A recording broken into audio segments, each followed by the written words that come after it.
Atos capítulo 8, versículo 26. Um anjo do Senhor falou a Filipe, dizendo: dispõe-te e vai para o lado sul, no caminho que desce de Jerusalém a Gaza, e este se acha deserto. Ele se levantou e foi. Deixa eu explicar para vocês o contexto dessa passagem. Filipe estava em Samaria, pregando o evangelho, e as coisas estavam acontecendo naquela cidade de tal maneira que a igreja de Jerusalém mandou 2 apóstolos para ajudar Filipe. Pedro e João foram mandados para lá.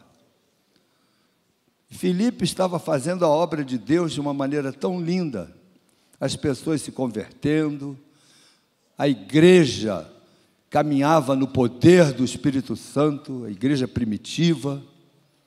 E aí, um anjo do Senhor fala para o Filipe assim: vai para um caminho que desce de Jerusalém para Gaza, porque o caminho está deserto. E Filipe podia dizer o seguinte: mas espera aí, eu estou aqui em Samaria, fazendo uma obra tão bonita, pessoas se convertendo, como é que, ó Senhor, tu estás me mandando para um caminho que está deserto? O que eu vou fazer lá? O Filipe não discutiu com a visão, com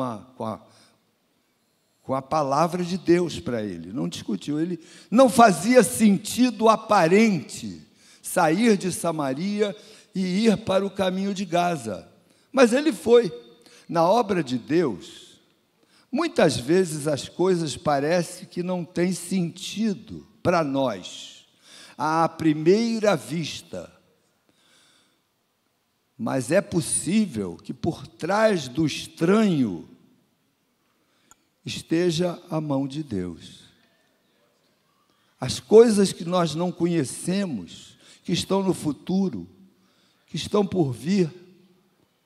Eu me lembro que meu pai era um homem de Deus, um médico abençoado, mas ele ficou teve um AVC, um acidente vascular cerebral, e ficou 6 anos numa cadeira de roda.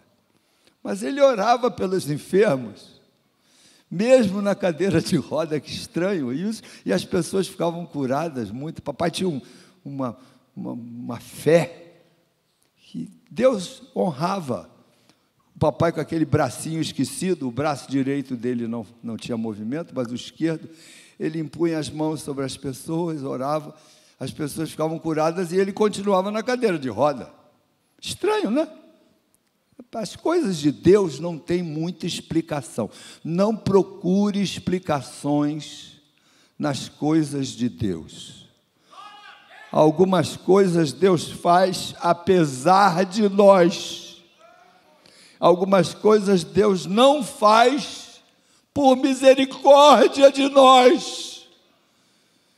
E a gente não entende o que vai acontecendo. Quando eu olho para trás na minha vida, eu vejo tantas coisas assim, que não fazia nenhum sentido, mas no final eu entendi que era plano de Deus na minha vida.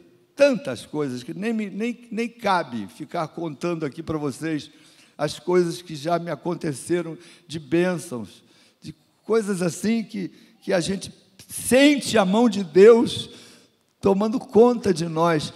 Olha, meu irmão, minha irmã querida, eu não conheço você, a maioria de vocês eu não sei o nome, eu só sei que vocês são da minha família, porque nós cremos no mesmo Deus, amamos o mesmo Senhor Jesus, temos uma mesma esperança na alma, estamos esperando que o Senhor Jesus venha. Não precisa ser amanhã, né? Pode vir, mas também não tem tanta pressa assim, né? Afinal de contas, a minha filha está grávida, vai nascer o meu 5º neto em março. Eu gostaria de poder ver a neném antes de Jesus voltar. Mas essas coisas passam, né? Isso aí não é tão importante assim.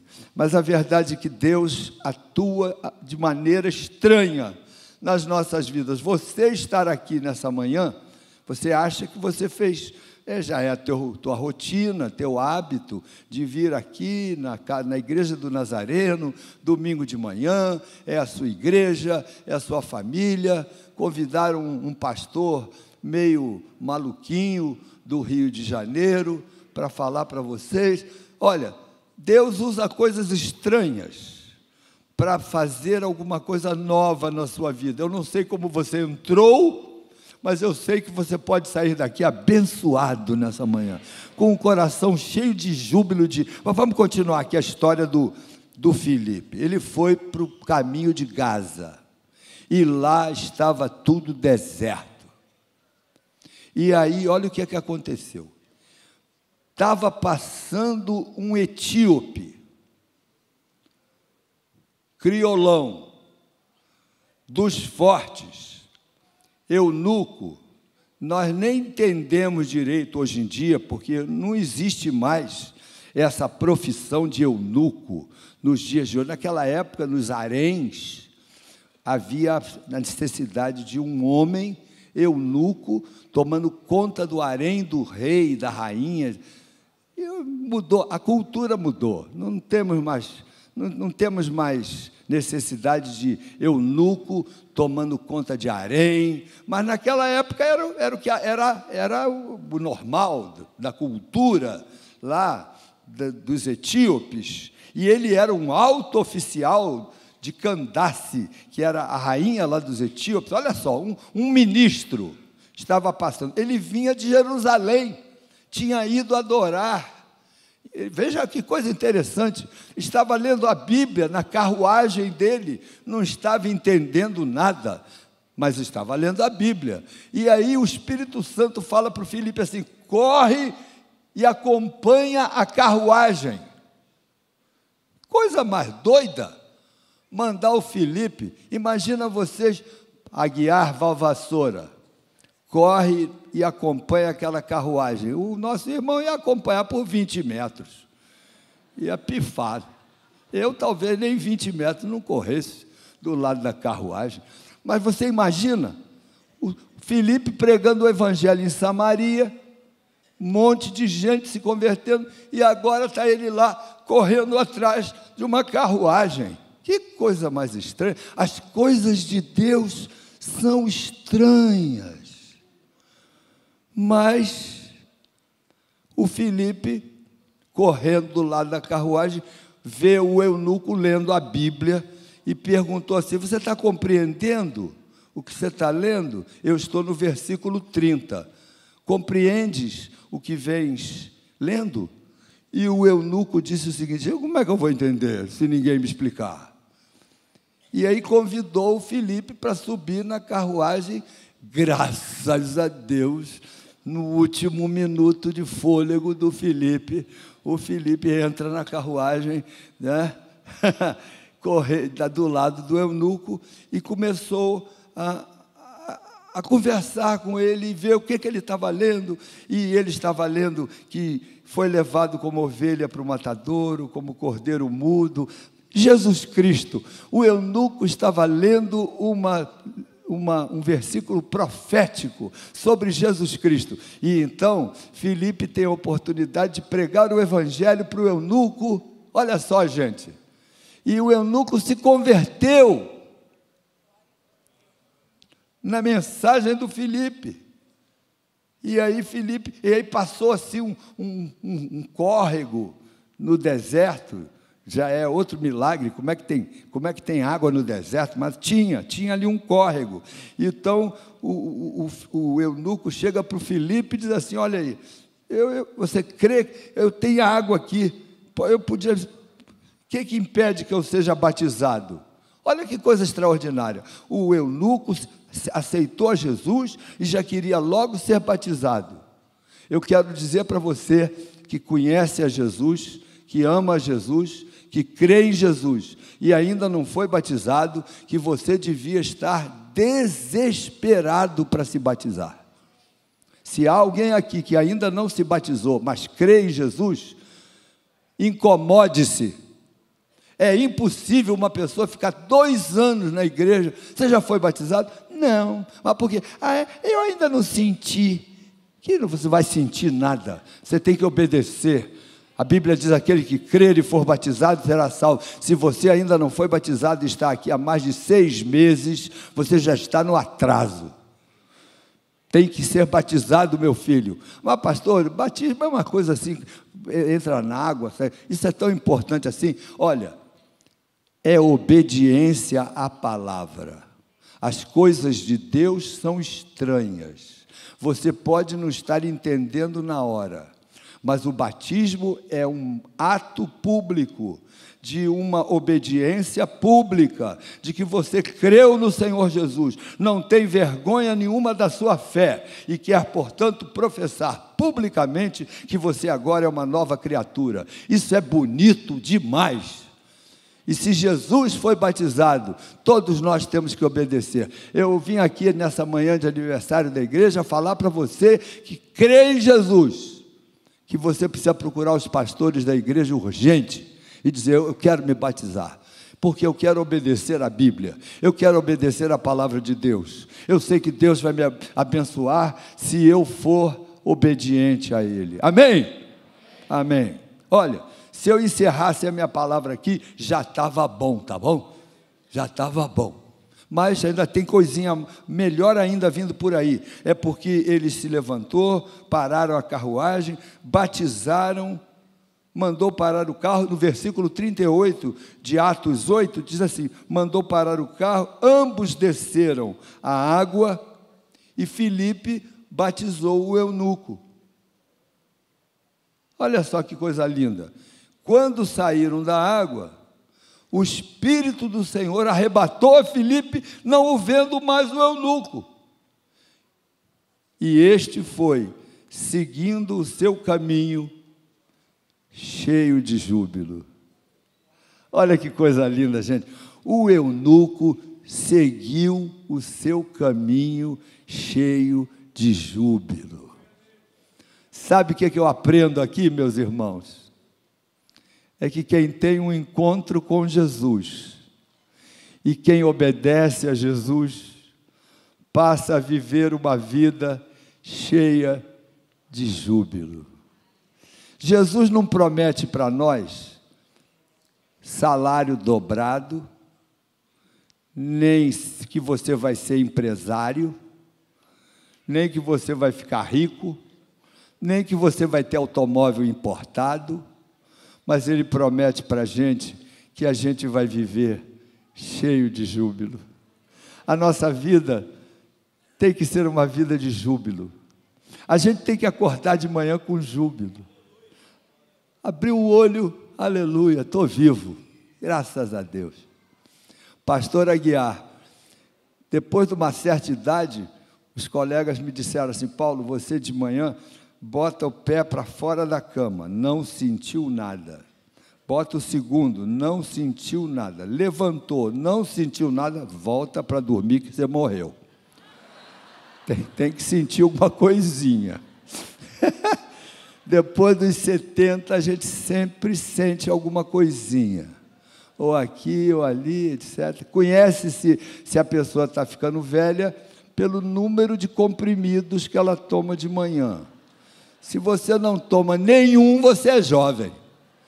Você toma 1 ou 2, tudo bem. Eu já tomo meia dúzia, quer dizer, é remédio para pressão, é remédio para não sei o quê. Quer saber? Glória a Jesus. O que você precisa é viver uma vida cheia de júbilo. Não abra mão disso, meu filho. Não seja um mal-humorado. Um crente não pode ser mal-humorado. Você tem que ter uma vida de júbilo. Ah, pastor, o senhor está falando isso porque o senhor não sabe, o senhor não conhece a minha sogra. O senhor não sabe onde eu moro. O senhor não sabe o salário que eu ganho. É por isso que o senhor está falando. Meu filho, quando a gente tem um encontro com Jesus no coração, quando a gente conhece o poder de Deus na nossa vida, quando a gente tem certeza do nosso destino. O meu destino não é o cemitério, ali vai a minha carcaça, mas o meu destino é outro. Eu tenho um júbilo de saber que um dia Ele morreu e ressuscitou por mim. Eu tenho uma nova vida. Agora eu tenho uma nova esperança. Eu tenho um destino novo. A vida eterna me aguarda. Vocês conhecem a história daquela mulher que, quando morreu, pediu para ser enterrada com um garfo e com uma faca em cima do corpo dela? Aí perguntaram: mas senhora, a senhora está precisando de garfo e faca? Depois que a senhora morrer, não vai precisar mais de garfo e faca? Para que esse negócio? Garfo e faca em cima do corpo? Ah, não, é porque uma vez eu fui num banquete e serviram uma entrada. A entrada estava ótima, mas aí veio o garçom tirar o prato, e eu dei o garfo e a faca. Ele disse: não, senhora, a senhora guarde o garfo e a faca, porque o melhor está por vir. Então eu guardei o garfo e faca, porque a entrada, o principal ainda estava chegando. Então, quando eu morrer, eu quero ser enterrada com garfo e faca, porque o melhor está por vir. Quem crê assim vive com júbilo. Você está aqui nessa manhã, eu quero desafiar você a viver com júbilo. Comece a ficar alegre. Primeiro, se você é casado, tenha júbilo, porque você tem ele do teu lado, ou ela. Olha, se você é casado e está sentado do lado dela, olha agora para ela e diz: eu tenho júbilo porque você está perto de mim. Você é jovem, que tem pai e mãe, ou só tem mãe, não tem mais pai, mas tem mãe, tenha júbilo por causa da sua mãe, que está com você. Tenha júbilo porque você tem as duas pernas, e você entrou andando nesse templo e vai embora. Tenha júbilo porque você vê, tenha júbilo porque você ouve, tenha júbilo porque você vai comer pela boca, e fazer as coisas pelos buracos certos, que é a melhor coisa do mundo, fazer tudo pelo buraco certo. É verdade. O nosso amigo ali, que está agora com uma colostomia lá, ele vai tirar, é temporário, mas é melhor não ter colostomia. Vocês sabem o que é colostomia, né? Se você não sabe, depois do culto me pergunta, que eu te dou uma dica. Mas a verdade é que nós precisamos de júbilo, meus irmãos. Esse eunuco não falou nada. A Bíblia diz que ele foi embora, seguiu o seu caminho, cheio de júbilo.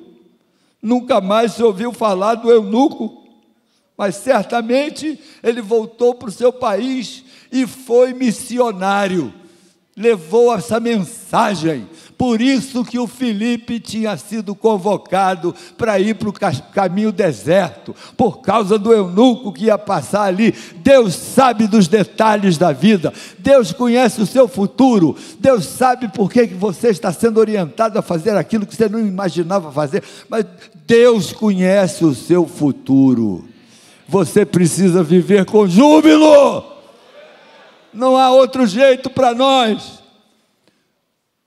Tá bom, a vida não é tão boa assim para alguns, eu reconheço. Eu sou médico durante 40 anos, agora me aposentei. Me aposentaram, né? Eu não queria não, mas por causa desse troço aqui da garra, me aposentaram. Eu fiquei revoltado. Eu não posso mais ir no hospital, não posso mais operar. Não, Paulo, agora você está aposentado, na marra.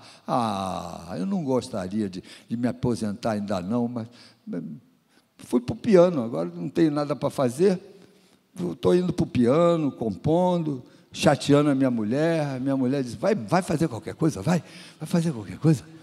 O homem aposentado é um problema, começa a implicar com a mulher, ainda bem que são 8 horas de trabalho normalmente, sai de manhã, só volta de noite, a mulher diz: graças a Deus. Então, eu sei o que é a vida cruel para algumas pessoas. Existem pessoas que vivem uma vida mais tranquila, com menos problemas. Eu sei que a vida não é justa, não. Justo é o Senhor. A vida não é justa, a vida é cruel, com alguns, eu sei. Mas, apesar disso, o amor de Deus, as bênçãos de Deus e aquilo que Deus tem para nós. Você que conhece um pouquinho a Bíblia, que tem o privilégio de ler a Bíblia, de se encher com as promessas da Bíblia, você que pode vir a uma igreja como esta, todo domingo, e louvar a Deus, e ser abençoado com os cânticos, com essa orquestra, com a música, com a mensagem, com a palavra, porque aqui está escrito ali debaixo do relógio: prega a palavra. É uma lembrança para os pregadores dessa igreja: não percam tempo falando de outras coisas, prega a palavra, porque a palavra enche o nosso coração de esperança, a palavra faz com que a fé brote no seu coração. Você não vai ser mais a mesma pessoa depois que a palavra de Deus entrar na sua vida, tomar conta de você. Você precisa viver uma vida com júbilo. Então, essa manhã, que seja a mensagem que ecoe nos nossos corações. Daqui a pouquinho estamos indo para casa, vamos almoçar, à noite estaremos aqui novamente, não é? Parece que vocês vão ter que me aturar mais uma vez, hoje à noite, mas não se preocupem, tenham júbilo, eu vou embora amanhã. Mas eu volto porque essa aqui é a minha igreja, eu me sinto bem aqui, amo vocês, amo os irmãos, eu olho alguns rostinhos que eu já conheço, fico cheio de júbilo. Mas deixa eu falar uma coisa para vocês, estamos encerrando. Não quero pregar muito, falar muito, mesmo porque, meus irmãos, não é o que a gente fala, é o que o Espírito Santo toca. Eu me lembro uma vez lá na igreja, que foi um pastor que nós convidamos, chileno, e ele não falava bem o português, e também não falava bem o espanhol, e ele pregava e a gente não entendia nada. Ele falava assim: "Cronostom prantfiglo do Salvador, Cristo plentrosen da cruz de Cristo." A gente só entendia a última palavra da frase. Eu fiquei assim, entrando em crise, porque, meu Deus, hoje ninguém se converte aqui. Hoje vai ser um desastre, porque essa mensagem desse homem não vai atingir ninguém. Mas não é que lá no meio da mensagem ele falou assim, de Governador Valadares. Ele só falou que tinha visitado o governador Valadares. E na mensagem dele, e tinha lá um casal de Governador Valadares, que ouviu ele falar que era de Governador Valadares. Tudo o que ele falou já não tinha mais importância. A importância é que ele tinha ido na cidade do coração deles, Governador Valadares. Quando um outro pastor se levanta e diz: alguém que quer ter um encontro com Jesus nessa noite, quer entregar a sua vida, aquele casal foi o primeiro a dar um pulo e virem com o coração na boca, entregar o coração para Jesus. Afinal de contas, o pregador tinha ido a Governador Valadares. E o que tem a ver isso com as circunstâncias? Deus usa coisas estranhíssimas. Deus, quando quer salvar um homem, Ele, quando quer tocar no nosso coração, Ele vai além das nossas expectativas. E eu gostaria que nessa manhã, ao você ir para casa, que você se lembrasse só dessa frase: eu preciso viver com júbilo. Acordar de manhã e ir tomar o café com júbilo. Pão, manteiga, café com leite, pelo menos lá em casa é assim, café com leite, pão com manteiga, de vez em quando tem um queijinho, pão com uma delícia, com júbilo. Depois você vai almoçar com júbilo, você vai para o trabalho com júbilo, meu filho, chega lá com júbilo, com um sorriso nos lábios. Você não tem o direito de viver reclamando das coisas, da vida, da pessoa, da roupa, da cor da tua pele, da tua altura, do tamanho do seu nariz. Você não tem o direito de reclamar do teu cabelo, das roupas que você tem, de onde você mora. Você precisa viver com júbilo, meu filho. Se você tem um encontro com Jesus, você precisa viver com júbilo. Amém? E é por isso que eu quero orar com você. Quem sabe há alguém aqui nessa manhã que tem descuidado dessa área. Pastor, eu reconheço que eu tenho me deixado levar pelas circunstâncias da vida e eu estou ficando ranzinza, eu estou ficando reclamão, eu estou ficando chato, eu estou ficando repetitivo, eu estou ficando de um jeito que as pessoas não gostam de ficar perto de mim. E eu vou mudar esse disco. Eu vou mudar essa etapa na minha vida. Jesus vai me ajudar. De hoje em diante, eu vou fazer um desafio comigo mesmo. Eu vou encher o meu coração de júbilo. Vamos nos colocar de pé que eu quero orar por você, meu filho. Em nome de Jesus. Por isso, ao olhar para você, eu me lembro de Deus. Mas para isso você tem que ter júbilo. Em nome de Jesus. Eu queria, nessa manhã de festa, manhã especial, a gente pode até cantar mais uma vez esse cântico, não é? Mas antes de cantar, há alguém aqui que precisa da oração da igreja. Olha bem, não sou eu que vou orar, não. Quem vai orar é a igreja. A igreja, quando a igreja ora, alguma coisa melhora, meu filho. Se você reconhece que está precisando de uma ajuda espiritual para ficar uma pessoa com mais júbilo na alma, mais gratidão a Deus pelas coisas que você é, pelo que você tem, pelo que você faz, por lugares que você anda, pelo carro que você tem, pelos amigos que você tem, pela igreja que você frequenta. Eu quero ter júbilo. Eu queria chamar os pastores que estão presentes para ficarem aqui do meu lado, porque nós vamos impor as nossas mãos para você ter júbilo na alma. Isso é milagre de Deus, meu filho, isso é milagre de Deus. Eu creio nisso. Eu creio que você pode viver uma vida abençoada e abençoadora. Gostaria? Então, pastores que estão presentes nessa manhã comigo, vem ficar do meu lado aqui, nós vamos orar por essa gente bonita da Igreja do Nazareno de Campinas. Eu estava perguntando para uma irmã lá atrás, não tem gente feia aqui não, é? Só tem gente bonita? Eu falei, aqui os feios nós mandamos para outra igreja lá. Aqui só ficaram os bonitos. Tá bom, aleluia. Vamos orar. Quem que precisa de que a igreja ore por você, para a partir de hoje você passar a ter uma vida de júbilo? Olha aí, ó, não vai aumentar o salário não, não vai trocar de emprego não, não vai trocar de esposa não, não vai trocar de marido não, não vai trocar de endereço não, vai trocar de coração, vai ter júbilo na alma. Você quer que nós oremos? Nós vamos impor as nossas mãos, e você que reconhece que está precisando desse banho de júbilo de Deus, levanta as duas mãos para o céu, bem alto. Se isso é comigo mesmo, meu Deus, tem misericórdia da minha vida, levanta as mãos bem alto, vamos orar. Eu vou pedir ao pastor Aguiar, pastor dessa igreja, para orar, para que Deus te dê um batismo de júbilo, pelo fato de que Jesus é o seu grande Senhor e Salvador. Você vai viver com júbilo, meu filho, em nome de Jesus. Pastor Aguiar.